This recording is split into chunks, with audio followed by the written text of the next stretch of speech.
கையில் இருந்த காசை போட்டு விதைத்து வறட்சியால் சம்பா பயிர்கள் கருகியதால் பொங்கல் பண்டிகையை கொண்டாடும் மனநிலையில் இல்லை என விவசாயிகள் தெரிவித்துள்ளனர்.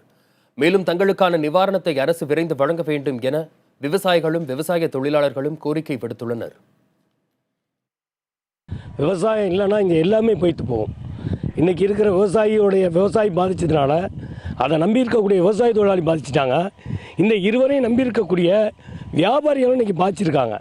இன்றைக்கி இறந்த அந்த விவசாயிகளுக்கு தலா ஒரு 10 லட்ச ரூபா அரசு வழங்கணும்னு எதிர்பார்க்குறோம். அதே மாதிரி பாதிக்கப்பட்ட விவசாயத்துக்கு ஏக்கர் ஒன்றுக்கு தலா ஒரு 25,000 ரூபா எதிர்பார்க்குறோம். விவசாய தொழிலாளி இதை நம்பி இருக்கக்கூடிய விவசாய தொழிலாளிக்கு நிவாரணமாக தலா ஒரு 10,000 ரூபா வழங்க வேண்டும். மந்திரிகளும் ஐஏஎஸ் அதிகாரிகளும் இந்த நிலத்தை பார்வையிட்டு போயிருக்காங்க. அதுக்கான நடவடிக்கைகளை அரசாங்கம் எந்த நடவடிக்கையும் எடுக்கலை. கூடிய விரைவில் இந்த நிவாரணம் பொங்கலுக்குள்ளே இந்த நிவாரணத்தை வழங்க வேண்டும். இந்த விவசாயங்கிறது இந்த வருஷம் சுத்தமாகவே அழிஞ்சு போயிடுச்சு.